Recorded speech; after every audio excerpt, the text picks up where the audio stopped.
Ressentez-vous l'enfermement face aux défis et aux luttes, incertain de comment vous libérer et accéder à la vie que vous êtes censé vivre?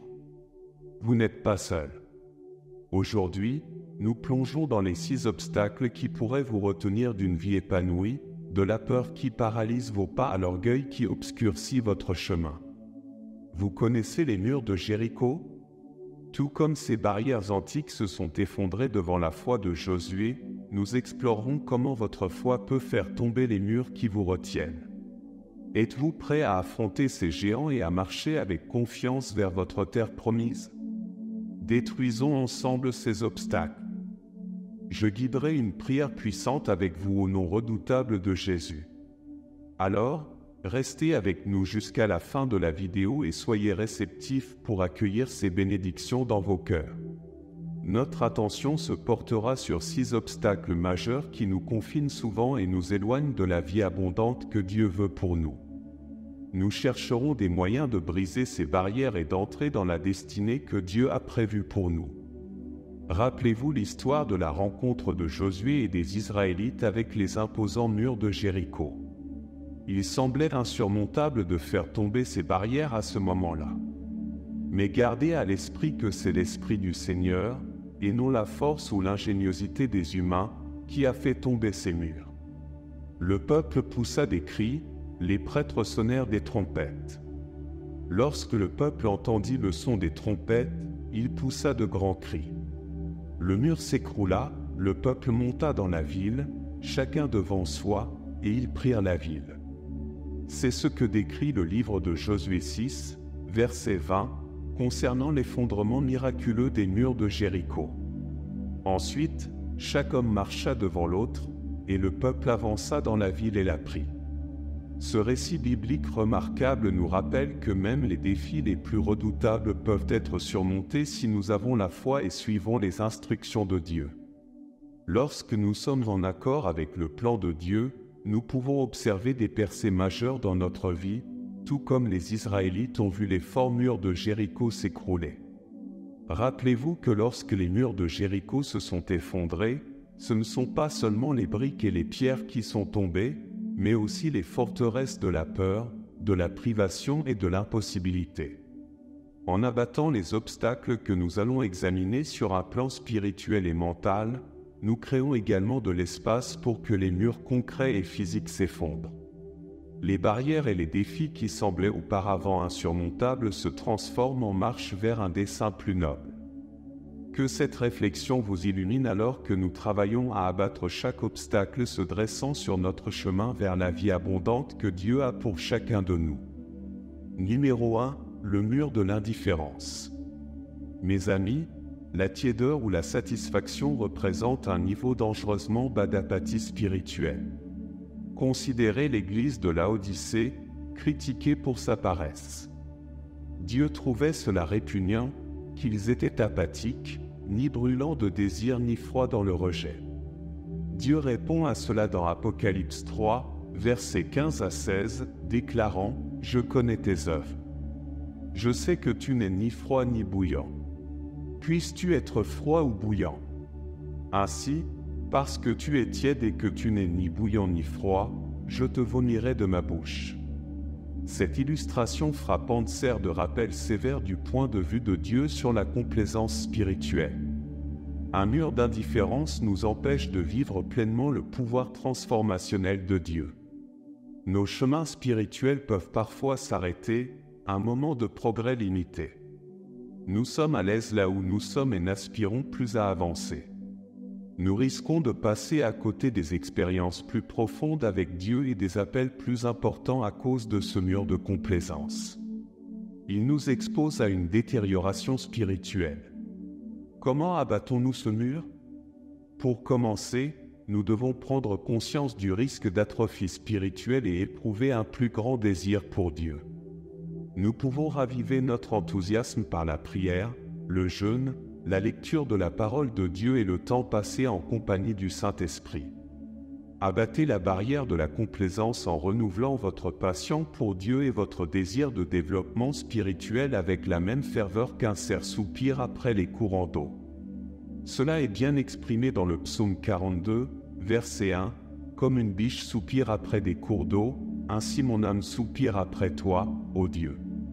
Numéro 2, le mur de la paralysie. Dieu nous a donné non pas un esprit de peur, mais de force, d'amour et de bon sens.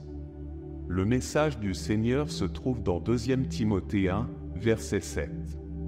Considérez l'histoire de David, où un jeune berger a affronté le gigantesque guerrier philistin Goliath malgré toutes les chances contre lui. Au lieu de laisser la peur le paralyser, il a choisi d'activer sa foi, ce qui l'a poussé à l'action. À quoi êtes-vous confronté aujourd'hui, alors? Est-ce un cycle sans fin d'échecs, une relation brisée, une maladie ou le chômage? Rappelons-nous que la peur agit comme un mur redoutable, nous empêchant de faire face à nos problèmes de front. Elle nous confine dans nos zones de confort, qui se transforment peu à peu en prison et nous maintiennent sur nos gardes. Mais, chers amis, nous ne sommes pas sans espoir. L'Esprit de Dieu nous donne la force de surmonter nos angoisses et de détruire cette solide barrière. Il est important de garder à l'esprit que lorsque le géant a rencontré le nom du Seigneur, il s'est affaibli. Dans 1 Samuel 17, verset 45, David a proclamé avec confiance « Tu marches contre moi avec l'épée, la lance et le javelot, mais moi, je marche contre toi au nom de l'Éternel des armées. » Lorsque nous faisons face à nos inquiétudes face au Seigneur, tout comme David l'a fait, elles commencent à perdre leur emprise. Nous pouvons briser ce mur paralysant de la peur et entrer dans la plénitude de ce que Dieu nous réserve lorsque nous hissons notre drapeau de confiance. Nous passons d'une position défensive à une position offensive, en adoptant la position que Dieu nous a déjà assignée. Alors résistons à laisser la peur voler un autre instant. Saisissons le triomphe qui est déjà le nôtre en Christ et avançons avec confiance vers les dons qui nous attendent. Élevez votre voix au nom du Seigneur et avancez pour saisir votre triomphe, en suivant la direction de Dieu. Numéro 3, le mur du ressentiment. Le pardon dans la prière du Seigneur est lié au pardon des autres.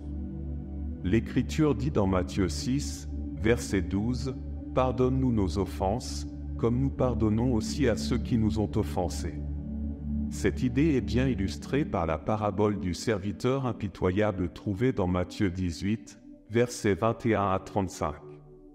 Il a été inondé de pardon, mais il n'en a pas accordé même un modicum aux autres, ce qui l'a mis dans une situation précaire dont il n'a pas pu échapper la punition. Mes amis, accepter le pardon de Dieu et continuer nos vies n'est pas toute la perspective du pardon. La connexion en question est claire dans la Bible. Nous pouvons accéder à la plénitude du pardon de Dieu pour nous-mêmes en pardonnant aux autres. Notre développement spirituel et notre connexion avec Dieu sont entravés par le ressentiment que nous détruisons en abandonnant la colère et l'amertume. Dans Matthieu 6, versets 14 à 15, Jésus souligne le besoin de pardon immédiatement après avoir enseigné la prière du Seigneur. « Si vous pardonnez aux hommes leurs offenses, votre Père céleste vous pardonnera aussi. Mais si vous ne pardonnez pas aux hommes, votre Père ne vous pardonnera pas non plus vos offenses. » Ainsi, il devient nécessaire, divinement parlant, de pardonner aux autres pour être pardonné par Dieu. C'est une connexion mutuellement bénéfique, un cercle de grâce que Dieu nous commande de maintenir et de perpétuer. L'un des plus grands obstacles qui pourrait se dresser entre nous et notre destinée divinement désignée est de pardonner aux personnes. Pensez à Joseph, vendu en esclavage par ses frères. Il aurait pu les punir, mais il a décidé de leur montrer son pardon. Comme un poison qui pénètre dans notre système spirituel, le manque de pardon. Cela endommage non seulement nos relations interpersonnelles, mais aussi notre relation avec Dieu. Mais comment surmonter ce mur? Reconnaître l'amertume que nourrit le manque de pardon est la première étape. Laissez partir et relâchez le fardeau. Cela libère votre esprit des liens de l'amertume, sans oublier ou excuser le mal. Imitons le Christ, qui a pardonné même à ceux qui l'ont crucifié, et abattons ce mur. Rappelez-vous que votre capacité à pardonner déterminera votre niveau de liberté. Vous avez toutes les raisons de pardonner, quel que soit ce que quelqu'un vous a fait. Gardez simplement à l'esprit que le Christ a pu pardonner à ceux qui l'ont crucifié.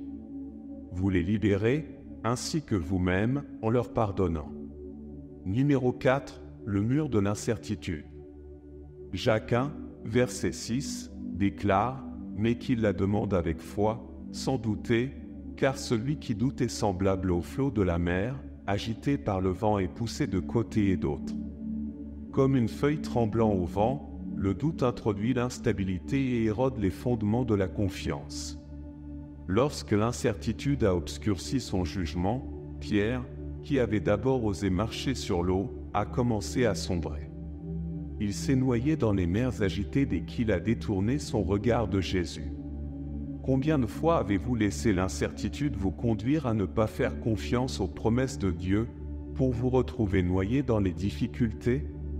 Pensons également à comment l'incertitude nous empêche de progresser vers nos bénédictions. Souvenez-vous des Israélites, il est crucial de penser à leurs transgressions de foi passées qui ont abouti à leur exil de 40 ans dans le désert. Lorsqu'ils ont vu la présence menaçante de géants dans le pays de Canaan, ils ont commencé à remettre en question la capacité de Dieu à les conduire vers la terre promise. Les espions ont rapporté dans Nombre 13, versets 32 à 33, que le pays que nous avons parcouru pour l'explorer est un pays qui dévore ses habitants, et tous ceux que nous y avons vus sont des hommes de haute taille. Là, nous avons vu des géants, des fils d'Anak, qui descendent des géants. Nous étions à nos propres yeux comme des sauterelles, et c'est ainsi que nous étions à leurs yeux. Ces passages décrivent l'appréhension et l'incertitude des espions israélites après leur retour de leur reconnaissance de la terre promise. Leur récit défavorable s'est répandu comme une traînée de poudre dans tout le peuple, entraînant un sentiment général d'incertitude et de pessimisme. Ce mur d'incertitude a fait que certains d'entre eux ont manqué la promesse. Le voyage des Israélites vers la terre promise a été encore retardé par ce mur de doute, mettant en évidence les répercussions très réelles de permettre à de tels obstacles de se dresser sur notre chemin. Le doute a la capacité de retarder nos succès et bénédictions et, dans de rares circonstances, même d'empêcher de les expérimenter. Se concentrer sur celui qui résout le problème plutôt que sur le problème lui-même est crucial. Plutôt que de se concentrer sur son âge avancé ou l'infertilité de Sarah, Abraham s'est accroché à la promesse de Dieu et Isaac est né. Lorsque nous remplaçons le doute par une confiance solide, les murs de l'incertitude s'effondreront au cri de la foi, tout comme les murs de Jéricho. Numéro 5, le mur de la négativité. Prêtez attention au message de Philippiens 4, verset 8, au reste, frères, que tout ce qui est vrai, tout ce qui est honorable, tout ce qui est juste, tout ce qui est pur, tout ce qui est aimable, tout ce qui mérite l'approbation, ce qui est vertueux et digne de louange, soit l'objet de vos pensées. Ces lignes fournissent un exemple des types d'idées que nous devons considérer. Avez-vous déjà vécu une prophétie autoréalisatrice dans vos pensées? Une perspective négative ou pessimiste érige une barrière qui empêche les bienfaits de Dieu d'entrer dans nos vies. Souvenez-vous des 10 espions qui sont revenus de l'exploration du pays promis, le peuple a été découragé par leur rapport défavorable. Mais rappelez-vous, nos idées déterminent nos actes, et nos actes déterminent notre destin. En fonction des idées que nous nourrissons, nous pourrions être nos pires ennemis ou nos meilleurs amis. Regardez David, même lorsque tout le monde était contre lui, il trouvait sa force dans le Seigneur. En modifiant notre façon de penser, nous pouvons aussi changer le cours des événements. Et comment pouvons-nous démolir ce mur? La solution est fournie par la Bible, rafraîchissez votre esprit. Dans Romains 12, verset 2, l'apôtre Paul nous donne le commandement de renouveler nos pensées. Il écrit « Ne vous conformez pas au monde présent, mais soyez transformés par le renouvellement de l'intelligence, afin que vous discerniez quelle est la volonté de Dieu, ce qui est bon, agréable et parfait. Ici, la Bible souligne à quel point il est crucial de concilier nos idées avec la parole de Dieu pour expérimenter le changement et comprendre le plan de Dieu. Vous devez également vous assurer que vos idées sont en accord avec la parole de Dieu. Admettez les promesses de Dieu pour votre vie dès le début. Votre perspective changera à la suite de cela, créant de l'espace pour l'optimisme qui conduit au percées. En adoptant une mentalité en accord avec les promesses de Dieu, abattez ce mur. Échangeons la négativité et le pessimisme contre l'enthousiasme rempli de foi. Mes amis, vous devez conserver votre optimisme. Numéro 6. Le mur de l'orgueil. Dans le livre de Jacques 4, verset 6, la Bible déclare « Dieu résiste aux orgueilleux, mais il fait grâce aux humbles ». Amis, l'orgueil est la barrière qui empêche la grâce céleste d'entrer. Pensez à Lucifer, qui avait un cœur arrogant et croyait pouvoir renverser Dieu. Ce mur d'orgueil l'a transformé en Satan et l'a privé du paradis. Il y a une courte histoire sur un jeune musicien qui croyait que sa formation ne pourrait réussir que sur la base de son talent. Il a finalement compris son absurdité, la formation avait besoin de l'aide de chacun pour réussir. Avez-vous déjà eu le sentiment de ne pas avoir besoin d'aide de quiconque, même pas de Dieu? C'est le mur que l'orgueil construit autour de vous. Un sentiment excessif de soi est alimenté par l'orgueil, qui nous conduit à penser que nous pouvons nous en sortir sans Dieu ni les autres.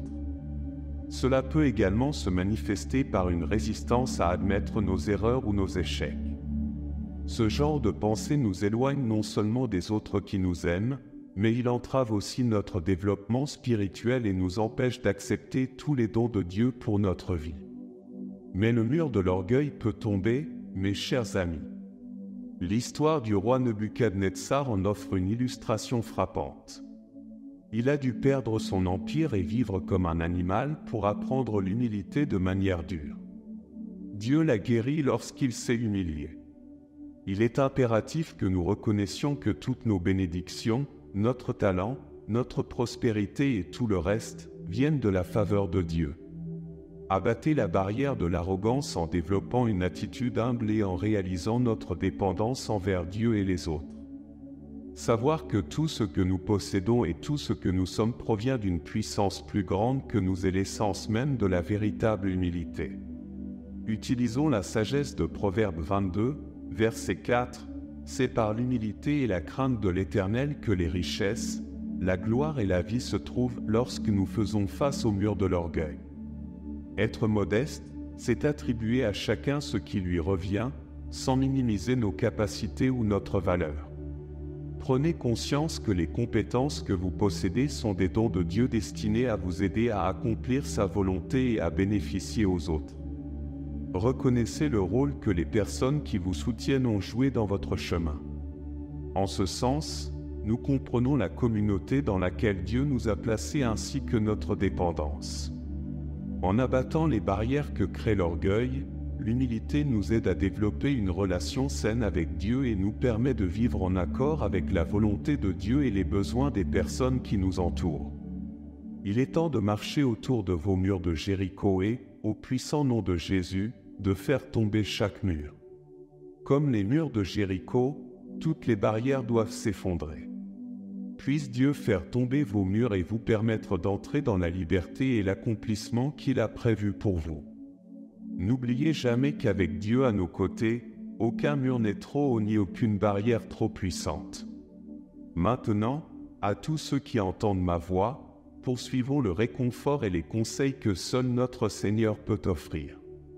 Je vous encourage à vous unir à moi pour exprimer nos espoirs, nos préoccupations et notre gratitude envers celui qui écoute avec un cœur miséricordieux. Impliquez-vous dans la prière avec moi pour accueillir la grâce qui accompagne cette prière sincère. Père Céleste, nous nous présentons devant ton trône de grâce avec des cœurs humbles, cherchant ta guidance divine dans chaque aspect de nos vies. Dans un monde rempli de confusion et de chaos, nous reconnaissons notre besoin de ta sagesse et de ta direction. Nous te demandons, Seigneur, de nous conduire sur les chemins de la droiture pour l'amour de ton nom, guidant nos pas et nos décisions selon ta volonté sainte. Accorde-nous la compréhension pour discerner ta parole comme guide. Ouvre nos esprits et nos cœurs aux vérités trouvées dans les Écritures, afin que nous puissions appliquer tes enseignements à notre vie quotidienne. Illumine notre compréhension, ô Dieu, et aide-nous à vivre ta parole de manière à t'honorer et à apporter la lumière à ceux qui nous entourent. Dans notre chemin, nous rencontrons de nombreux chemins, certains menant à la vie et d'autres à la destruction. Nous prions pour discerner le bien du mal, le juste de l'injuste. Aide-nous à reconnaître les pièges et les tentations qui pourraient nous égarer et accorde-nous la sagesse de choisir le chemin qui mène à la vie éternelle. Seigneur, nous reconnaissons les murs de l'orgueil, de la négativité et de la paralysie qui entravent souvent notre croissance spirituelle et notre efficacité. Nous demandons ton aide pour abattre ces barrières. Enseigne-nous l'humilité, remplis-nous de perspectives positives et remplis de foi, et libère-nous de la paralysie, de la peur et du doute. Que ton esprit agisse en nous, transformant nos cœurs et renouvelant nos esprits. Nous désirons marcher en communion avec ceux qui croient en Christ et qui ont confiance en ta sagesse. Renforce les liens de la communauté parmi nous, afin que nous puissions nous encourager mutuellement, porter les fardeaux les uns des autres, et grandir ensemble dans la foi et l'amour. Aide-nous à être le reflet de l'amour du Christ les uns pour les autres, marchant dans l'unité et la détermination. De plus, nous te demandons la force pour démanteler les murs de l'indifférence et du ressentiment qui peuvent facilement s'enraciner dans nos cœurs. Remplace notre apathie par un amour ardent, notre amertume par le pardon. Dans toutes nos relations, puissions-nous manifester la grâce et la compassion que tu nous as montrées, cherchant à être des artisans de paix et des ambassadeurs de ta réconciliation. En toutes choses, nous dépendons de toi, Seigneur. Sans ta guidance, nous sommes perdus, mais avec elle, nous pouvons naviguer avec confiance et paix à travers les complexités de la vie. Nous soumettons nos volontés à toi, en croyant que tes plans sont pour notre bien et ta gloire. Conduis-nous, guide-nous, et marche à nos côtés à chaque étape. Nous offrons cette prière au nom puissant et précieux de Jésus-Christ, notre Seigneur et Sauveur. Amen. Si ce message vous inspire, veuillez nous le faire savoir dans la section des commentaires de cette vidéo. De plus, vous pouvez témoigner de votre soutien en aimant la vidéo et en cliquant sur le bouton d'abonnement. Merci de faire partie de notre voyage et nous attendons avec impatience vos messages. Que Dieu vous bénisse et continuez d'avancer avec foi.